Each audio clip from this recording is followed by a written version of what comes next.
Hello everyone, welcome to my channel Shyam Babu 214। इस channel पर आप सभी लोगों को ऑडियो में एनसीईआरटी बुक रीड कराया जाएगा। बुक रीड कराने के साथ साथ नीट एंड यूपी बोर्ड से रिलेटेड हर एक क्वेश्चन बताया जाएगा। आप सभी लोगों को मालूम है कि हम लोग कितना भी नोट्स पढ़ लें और क्वेश्चन प्रैक्टिस कर लें, कापियां पढ़ लें, कुछ नहीं हो सकता है जब तक हम लोग अच्छी तरीका से एक बुक रीड न किया जाए, क्योंकि हर एक चीज बुक से ही बनता है। बुक रीड करने के बाद आप सभी लोग क्वेश्चन प्रैक्टिस कीजिएगा, नोट्स रीड कीजिएगा, उसके बाद कोई दिक्कत नहीं होगा। आइए हम सभी मिलकर अपने लक्ष्य की ओर एक कदम आगे बढ़ाएं और अपने इस neat and UP board mission को पूरा 6.2 मधुप यानी मधुमक्खी में लिंग का निर्धारण कैसे होता है। आइए इसको देखते हैं। मधुमक्खी में लिंग का निर्धारण कैसे होता है, कितने प्रकार के मधुमक्खी पाए जाते हैं और उनमें गुणसूत्र की संख्या क्या होती है, गुणसूत्र कौन कौन सा होता है, उसमें लिंग निर्धारण कैसे होता है। आइए इसके बारे में देखते हैं। मधुमक्खी में लिंग निर्धारण उस मधुप द्वारा प्राप्त क्रोमोसोम यानी गुणसूत्र समुच्चय की संख्या पर निर्भर करता है। एक शुक्राणु एवं अंडे के युग्मन से उत्पन्न संतति एक मादा मधुमक्खी होती है जिसे रानी भी बोला जाता है, और एक श्रमिक मधुमक्खी होती है। एक मादा यानी रानी तथा श्रमिक मधुप में विकसित होते हैं तथा एक अनिषेचित अंड अनिषेक जनन पार्थेनोजेनेसिस द्वारा पुंडोप नर यानी ड्रोम में विकसित होते हैं। देखिएगा, एक क्वेश्चन बार बार पूछा जाता है, अनिषेक जनन किसे कहते हैं, जिसे इंग्लिश में पार्थेनोजेनेसिस बोला जाता है। अनिषेक जनन का मतलब ये हुआ कि बिना निषेचन किए हुए ही युग्मनज का निर्माण हो जाए, अंड का निर्माण हो जाए, उसे अनिषेक जनन यानी पार्थेनोजेनेसिस कहते हैं। और मधुमक्खी में एक बिना निषेचन का मधुमक्खी का निर्माण होता है जिसे नर यानी ड्रोन मधुमक्खी कहते हैं। इसका अर्थ यह है कि नर में पुंडोप में क्रोमोसोम की संख्या मादा मधुप की अपेक्षा आधी होती है। जो नर यानी मधुमक्खी, नर ड्रोन मधुमक्खी है, उसमें रानी मधुमक्खी और श्रमिक मधुमक्खी की तुलना में गुणसूत्रों की संख्या आधी होती है।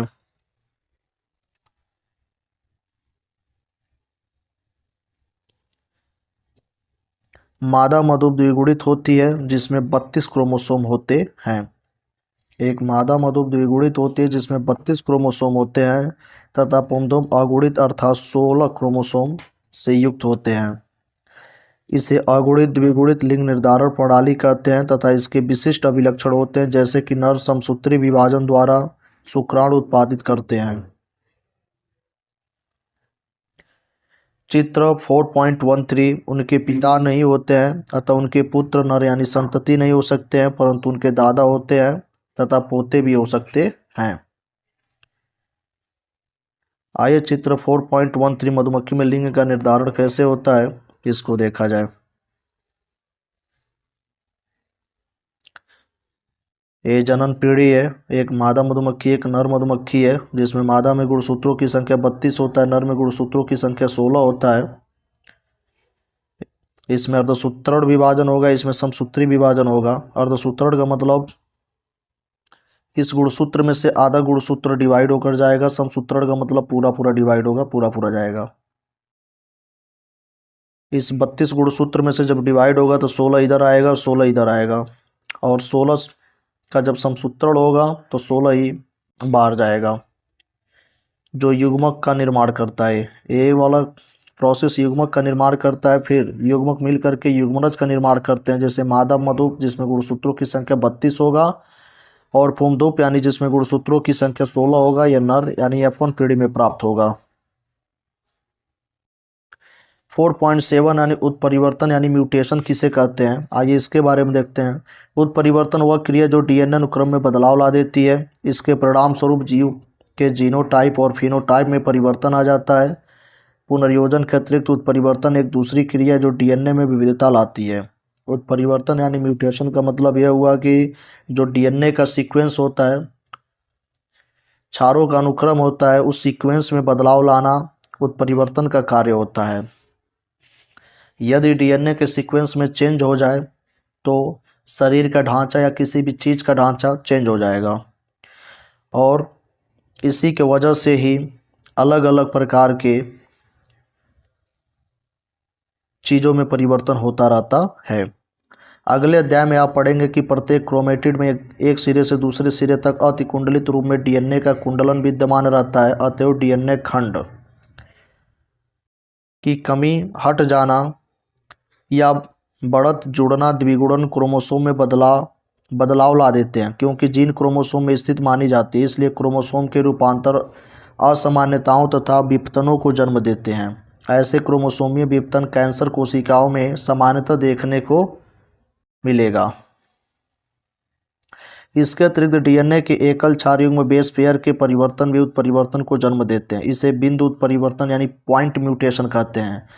बिंदु उत्परिवर्तन, जिसे इंग्लिश में पॉइंट म्यूटेशन कहते हैं, यह डीएनए के जो क्षारक्रम होता है उसमें केवल एक बेस पेयर यानी एक क्षारों के अनुक्रम में जो बदलाव ला देता है उससे बिंदु उत्परिवर्तन यानी पॉइंट म्यूटेशन कहते हैं। केवल एक अनुक्रम क्षारों में बदलाव लाना।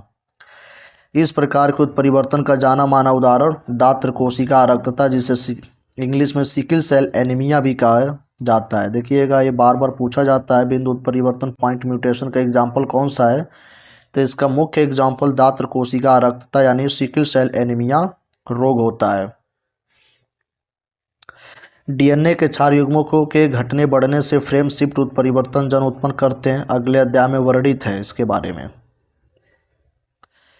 इस स्तर पर उत्परिवर्तन की क्रियाविधि की चर्चा विषय परास के बाहर है।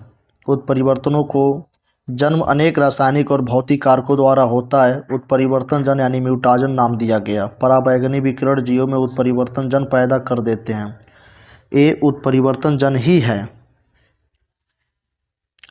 4.8 आनुवंशिक विकार क्या क्या होता है। आइए देखा जाए आनुवंशिक से कौन कौन सा विकार उत्पन्न होता है, इसके बारे में भी देखा जाए। 4.8.1 वंशावली विश्लेषण यानी पेडिग्री एनालिसिस। ये वंशावली विश्लेषण यानी पेडिग्री एनालिसिस क्या होता है, ये इसके बारे में देखते हैं डिटेल। मानव समाज में वंशांगत विकारों की बात पुराने समय से चली आ रही है। इसका आधार था कि कुछ परिवारों में विशेष लक्षणों के वंशबद्ध रहने की अवधारणा मेंडल के कार्य की पुनः खोज के बाद मानव के लक्षण यानी प्रतिरूपों की वंशांगति के विश्लेषण की बात प्रारंभ हुई। यह स्पष्ट है कि मटर के पौधे और अन्य जीवों में किए गए तुलनार्थ संकर प्रयोग मानव में संभव नहीं है। जो मटर में जैसे संभव था वैसे मानव में तो संभव नहीं हो सकता है। इसलिए यही विकल्प रह जाता है कि विशेष लक्षण की वंशांगति के संबंध में वंश के इतिहास का अध्ययन किया जाए। कई पीढ़ियों तक जारी लक्षणों के ऐसे विश्लेषण को वंशावली विश्लेषण कहते हैं।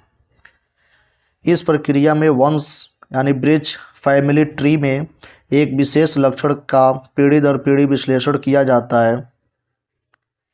मानव आनुवंशिकी में वंशावली अध्ययन एक महत्वपूर्ण उपकरण होता है, जिसका उपयोग विशेष लक्षण, असामान्यता या रोग का पता लगाने में भी किया जाता है। वंशावली विश्लेषण में प्रयुक्त कुछ महत्वपूर्ण मानक प्रतीकों को चित्र 4.14 में दर्शाया गया है। जैसा कि आप इस अध्याय में पढ़ चुके हैं कि किसी जीव का प्रत्येक लक्षण क्रोमोसोम में विद्यमान डीएनए पर स्थित जीन में निहित होता है। डीएनए ही आनुवंशिक सूचना का वाहक होता है। देखिए, आनुवंशिक सूचनाओं का वाहक डीएनए होता है। डीएनए,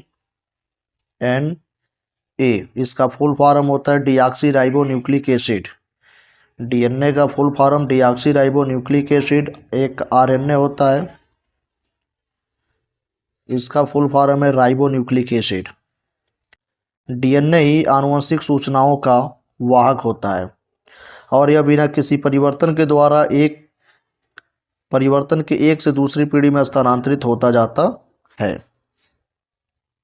हाँ, यदा कदा परिवर्तन रूपांतरण भी होते रहते हैं। इस प्रकार के परिवर्तन या रूपांतरण को उत्परिवर्तन यानी म्यूटेशन कहा जाता है। यदि डीएनए के सीक्वेंस में यदि बाई चांस बदलाव आ जाए तो इसका परिवर्तन होना तय है। परिवर्तन भी हो सकता है, रूपांतरण भी हो सकता है। मानव में कई विकार ऐसे पाए गए हैं जिनका संबंध क्रोमोसोम या जीन के परिवर्तन और रूपांतरण से जोड़ा जाता है। ये जो डीएनए के सीक्वेंस में चेंज होता है उससे बहुत ढेर सारा रोग भी होता है। आइए इसको भी देखा जाएगा, लेकिन इसके पहले इसका एक चित्र को देखा जाए। चित्र 4.14 मानव वंशावली विश्लेषण में प्रयुक्त प्रतीक क्या क्या, इसको पहले देख लीजिए। ये सिग्नल है, ये नर का सिग्नल है और ये मादा का है और ये लिंग का उल्लेख नहीं है। ये प्रभावित व्यक्ति है और ये मैथुन वाला है और रिश्तेदारों के बीच मैथुन या समृक्त मैथुन है। और जनक ऊपर और संतत नीचे, ये जनक ऊपर और संतत नीचे बाएं से दाएं जन्म के अनुसार। और ये नर शिशु वाले जनक रोगों से प्रभावित और 5 प्रभावित संतानें जैसे उत्पन्न होती हैं। आइए, जो क्रोमोसोम या जीन के परिवर्तन द्वारा जो उत्पन्न रोग होता है डीएनए के माध्यम से, एक देखा जाए 4.8.2 मेंडलीय विकार क्या क्या है। मेंडलीय विकार के बारे में पहले देखा जाए। मोटे तौर पर विकारों को 2 श्रेणियों में रखा जा सकता है, मेंडलीय विकार और क्रोमोसोमीय विकार। एक मेंडलीय विकार को भी रखा जा सकता है, क्रोमोसोमीय विकार को भी रखा जा सकता है। मेंडलीय विकार वे होते हैं जो एकल जीन के रूपांतरण या उत्परिवर्तन से मुख्यतः निर्धारित हो जाते हैं। ये विकार उसी विधि से संतत में पहुंचते हैं जिनका अध्ययन वंशांगति के सिद्धांतों के साथ किया जा चुका है। इस प्रकार के मेंडलीय विकारों की वंशांगति के उदाहरण को किसी परिवार में वंशावली विश्लेषण द्वारा खोजा जा सकता है। मेंडलीय विकारों के सर्वविदित उदाहरण हीमोफीलिया, सिस्टिक फाइब्रोसिस, दात्र कोशिका आरक्तता, वर्णांधता, कलर ब्लाइंडनेस, फिनाइलकीटोन्यूरिया, थैलेसीमिया इत्यादि हैं। देखिएगा, ये पूरा का पूरा रोग बहुत मुख्य इम्पोर्टेंट है नीट ऑफ व्यू और यूपी बोर्ड ऑफ व्यू से। यहाँ यह भी बताना महत्वपूर्ण है कि ये मेंडलीय विकार प्रभावी या तो अप्रभावी हो सकते हैं। साथ ही जैसा कि एक रोग है हीमोफीलिया, साथ ही जैसा कि हीमोफीलिया में होता है, यह लक्षण लिंग क्रोमोसोम आधारित भी हो सकता है। यह स्पष्ट है कि एक्स संलग्न अप्रभावी लक्षण वाहक मादा कैरियर मादा से नर संतति को प्राप्त होता है। इस वंशावली का नमूना चित्र 4.15 पर प्रस्तुत है जिसमें प्रभावी और अप्रभावी लक्षण दिखलाए गए हैं। अपने अध्यापक से चर्चा करें कि अलिंग तथा लिंग क्रोमोसोम से लग्न लक्षणों वाला वंशावली नक्शा बनाएं। आइए हीमोफीलिया को देखा जाए। हीमोफीलिया कौन सा रोग है? हीमोफीलिया इस लिंग संलग्न रोग का व्यापक अध्ययन हो चुका है। इसमें प्रभाव रहित वाहक नारी से नर संतति का रोग का संचार होता है। इस रोग में रुधिर के थक्का बनने से संबंध एकल प्रोटीन प्रभावित होता है। यह एकल प्रोटीन एक प्रोटीन श्रृंखला की अंशमात्र होता है। इसके कारण आहत व्यक्ति के शरीर की एक छोटी सी चोट से भी रुधिर का निकलना बंद नहीं होता है। जो हीमोफीलिया रोग होता है, यदि किसी व्यक्ति को चोट लग जाए तो उसका जो ब्लड का सर्कुलेशन, ब्लड बहता रहता है, वो कभी बंद नहीं होगा। यदि हीमोफीलिया रोग हो जाएगा तो थोड़ा सा भी यदि कहीं खरोच आ जाए, ब्लड यदि स्राव होने लगा, तो हीमोफीलिया वाले रोग में उसका रुधिर का निकलना बंद नहीं होगा, थक्का नहीं जमेगा। विषम युग्मजी नारी वाहक से यह रोग पुत्रों में जाता है। नारी के रोगग्रस्त होने की संभावना विरल होती है क्योंकि इस प्रकार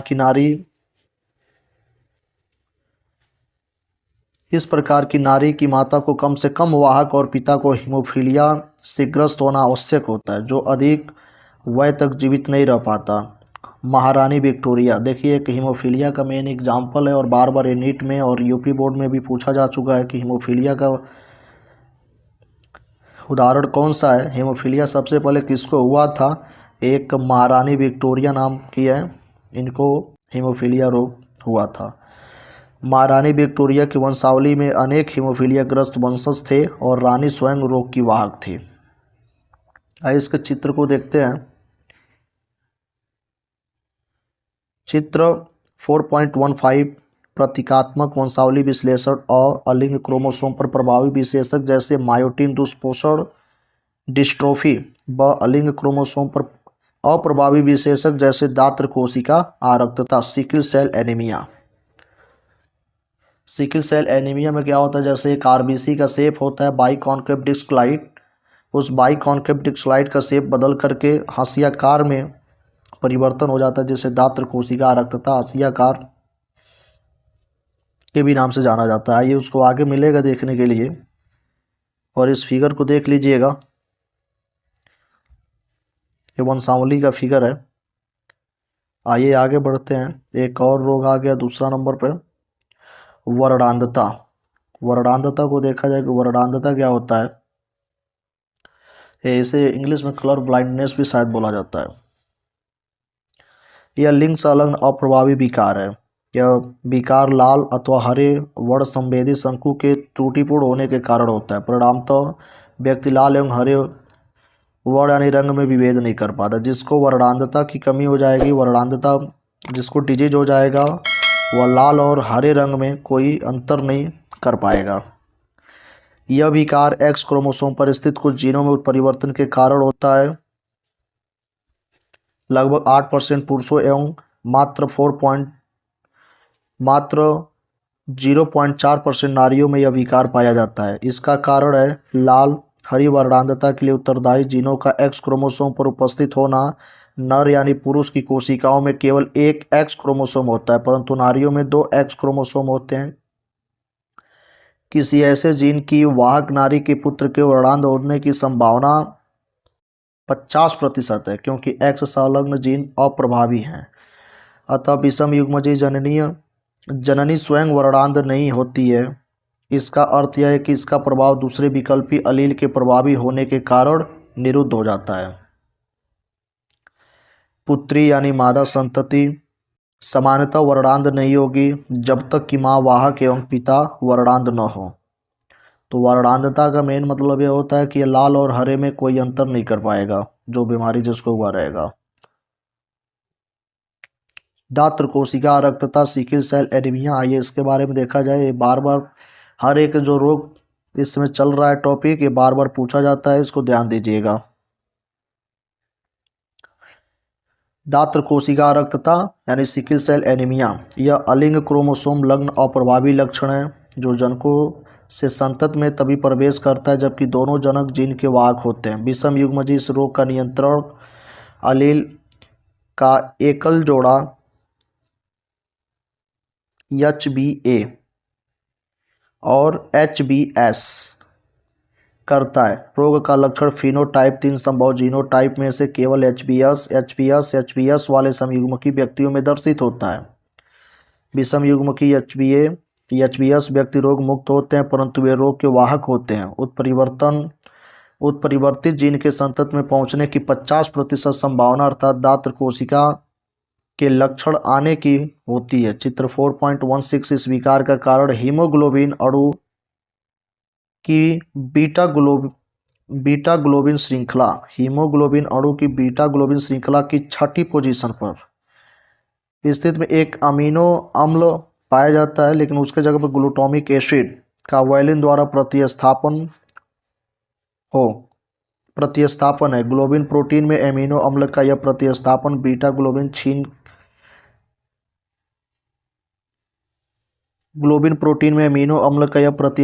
बीटा ग्लोबिन जीन के 6ठे कोडोन पे GAG के जगह पर GUG द्वारा प्रतिस्थापित के कारण होता है।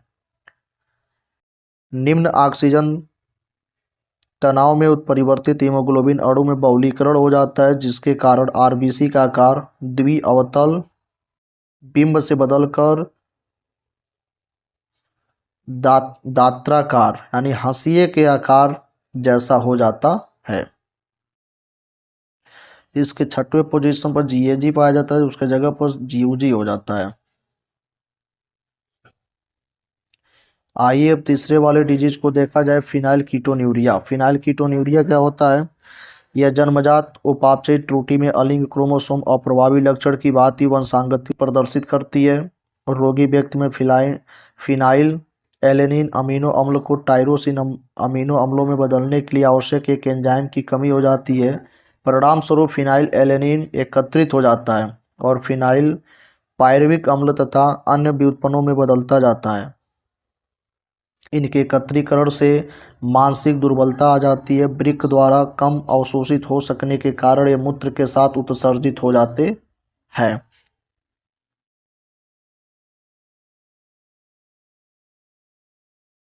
ये आपका चित्र 4.16 हीमोग्लोबिन की बीटा श्रृंखला के संगत अमीनो अम्ल संगठन और लाल रुधिर कोशिका के सूक्ष्म आरेख और सामान्य व्यक्ति से अब बहुधात्र कोशिका रक्तता से कैसे रोगी होता है, आइए इसको देखते हैं। देखिए, ये सामान्य हीमोग्लोबिन ए जीन, ये CTC और GAG है। इसका जो है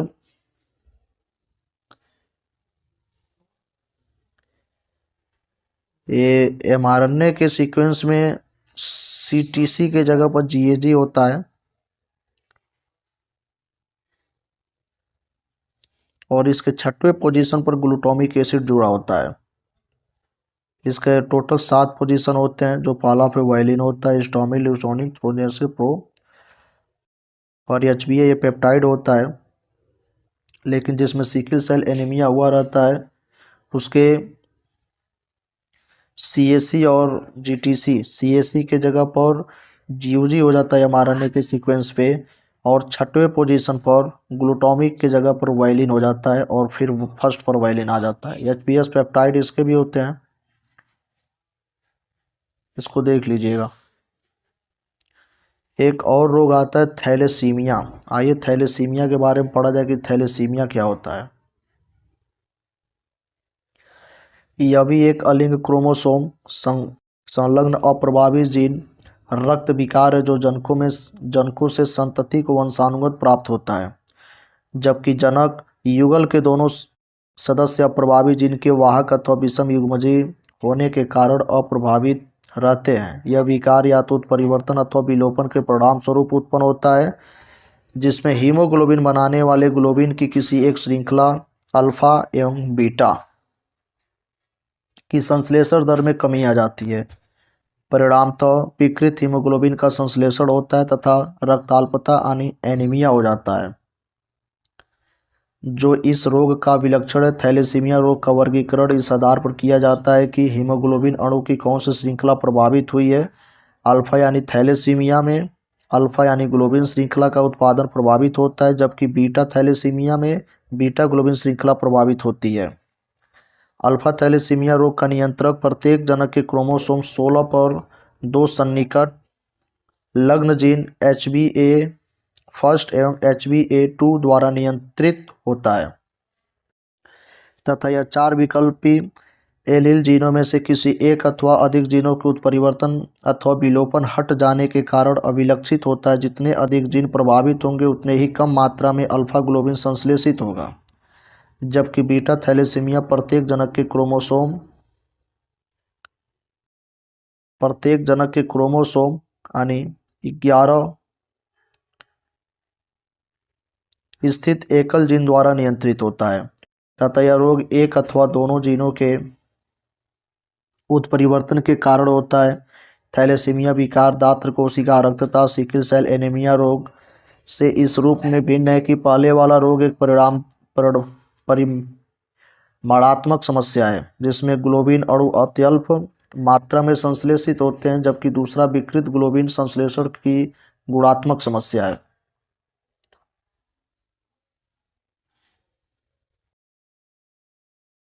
एक 4.6.3 क्रोमोसोमीय विकार क्या क्या होता है, अब इसके बारे में देखते हैं।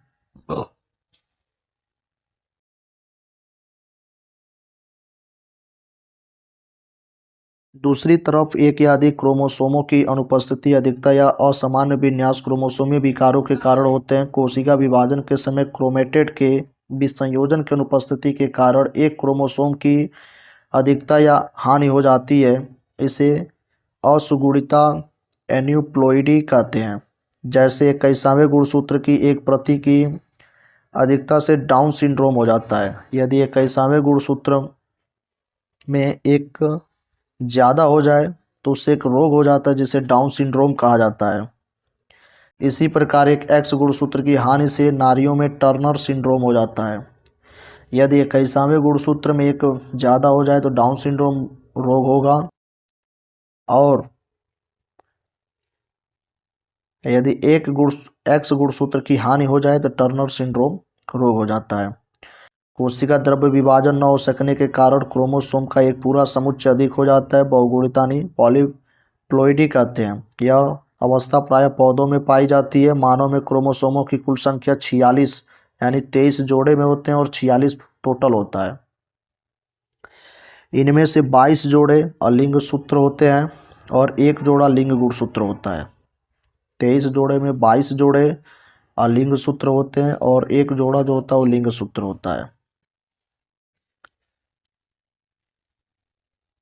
कभी कभी बिरले ही सही व्यक्ति में क्रोमोसोम का एक अतिरिक्त जोड़ा शामिल हो जाता है या कभी एक जोड़े क्रोमोसोम की कमी हो जाती है। इन स्थितियों को क्रमशः क्रोमोसोम द्विसूत्री टेट्रासोमी या द्विन्यूनसूत्री नलसोमी कहा जाता है।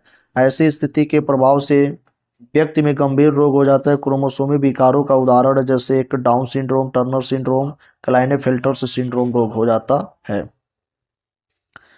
डाउन सिंड्रोम एक कैसामे जोड़ी गुणसूत्र में एक आदि सूत्रता के कारण होता है। टर्नर सिंड्रोम एक्स गुणसूत्र में एकल सूत्रता के कारण होता है। इसमें कमी हो जाती है, इसमें एक प्लस हो जाता है, इसमें एक माइनस हो जाता है। क्लाइनेफाओं के समान लक्षण उत्पन्न होने लगते हैं। आइए आगे देखते हैं।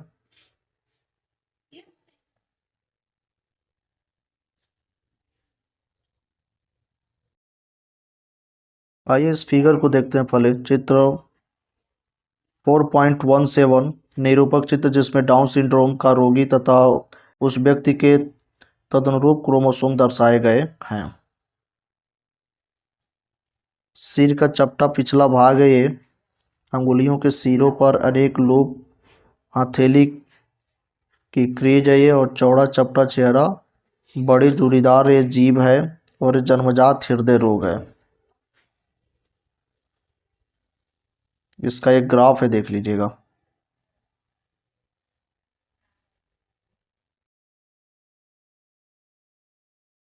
आइए अब एक एक करके इस रोग को पूरा डिटेल में देखा जाए।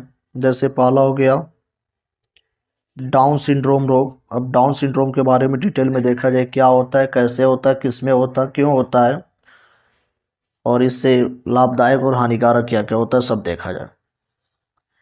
इस आनुवंशिक विकार का कारण एक कैसा में क्रोमोसोम की एक अतिरिक्त प्रति का आ जाना, यानी जो 21 गुणसूत्र है कैसा में जोड़ी गुणसूत्र में एक गुणसूत्र बढ़ जाना।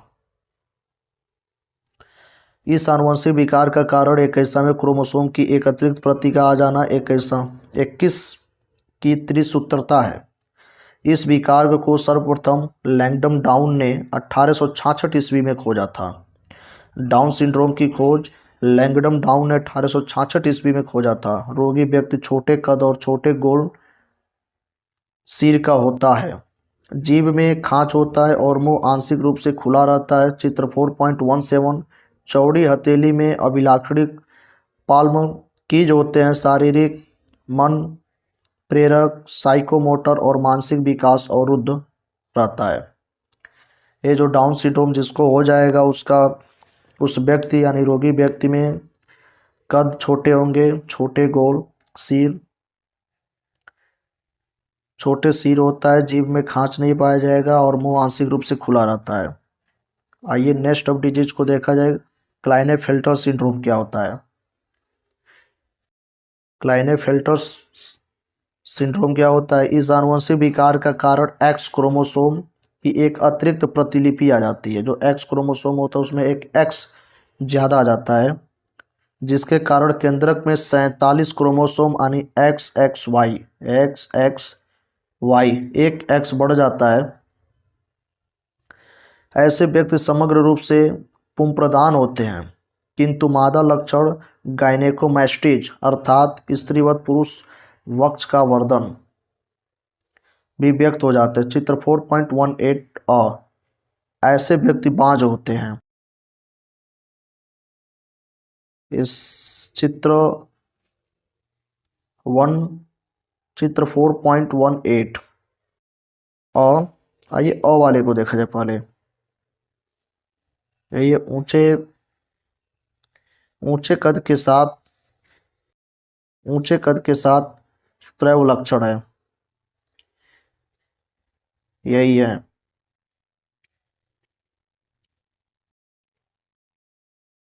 क्लाइनेफेल्टर सिंड्रोम वाले डिजीज का रोग। अब आइए देखते हैं थर्ड वाले पर आता है टर्नर सिंड्रोम क्या होता है, इसके भी बारे में देखा जाए। इस विकार का कारण एक एक्स क्रोमोसोम का अभाव होता है, अर्थात 45 क्रोमोसोम की XO स्थिति ऐसी नारी बांझ होती हैं क्योंकि अंडाशय अल्पावधि तय होते हैं और द्वितीयक लैंगिक लक्षणों का अभाव होता है। चित्र 4.18 ब। चित्र 4.18 मानव में सेक्स क्रोमोसोम की बनावट के कारण उत्पन्न आनुवंशिक विकारों का आरेखीय निरूपण और क्लाइनफेल्टर विकार, अबॉट टर्नर विकार। आइए फिर इसको देखा जाए। जो इसमें अ है वो ऊंचे कद के साथ स्त्रैव लक्षण है और इसमें ब है छोटे कद और अल्प विकसित मादा लक्षण है।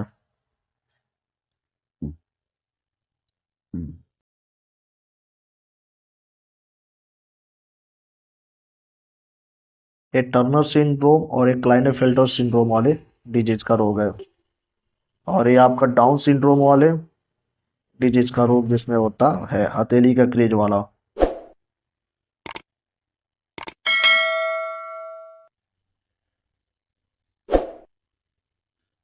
थैंक यू दोस्तों।